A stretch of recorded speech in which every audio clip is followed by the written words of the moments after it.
Andhra Pradesh green hydrogen valley డిక్లరేషన్ని చేయడం జరిగింది.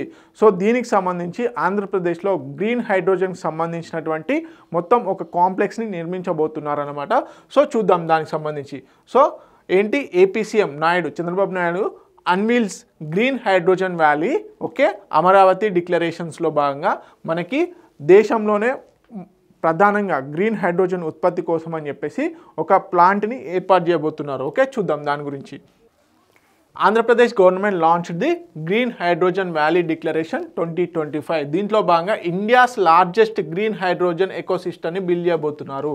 ఆంధ్రప్రదేశ్ రాష్ట్రంలో ఇండియాలోనే అతిపెద్ద గ్రీన్ హైడ్రోజన్కి సంబంధించినటువంటి ఎకోసిస్టమ్ని లాంచ్ చేయబోతున్నారు. అంటే రీసెర్చ్ అండ్ డెవలప్మెంట్ వింగ్ కానీ, అదేవిధంగా గ్రీన్ హైడ్రోజన్ ప్రొడక్షన్ని ఎలా పెంపొందించాలి అని చెప్పేసి దానికి సంబంధించినటువంటి ఎకోసిస్టమ్ని బిల్డ్ చేయబోతున్నారు అన్నమాట. సో దీంట్లో ప్రధానంగా 4 కీ ఫీచర్స్ ఏంటి అంటే, 4 కీ ఆబ్జెక్టివ్స్ ఏంటంటే గ్రీన్ హైడ్రోజన్ ప్రొడక్షన్ అండ్ ఇన్ఫ్రాస్ట్రక్చర్ని, గ్రీన్ హైడ్రోజన్ ఏదైతే ఉంటుందో దాని ప్రొడక్షన్కి, అదేవిధంగా దాని ప్రొడక్షన్కి కావాల్సినటువంటి ఇన్ఫ్రాస్ట్రక్చర్ని బేసిక్గా ఇంప్రూవ్ చేయాలి.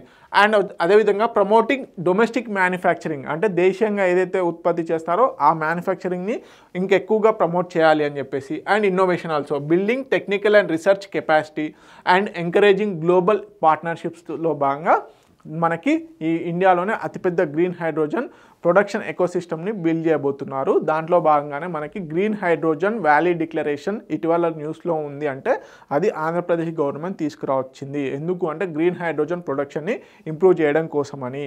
ఓకే, సో తెలుగు మీడియం అభ్యర్థులు ఎవరైతే ఉన్నారో please note it down important points.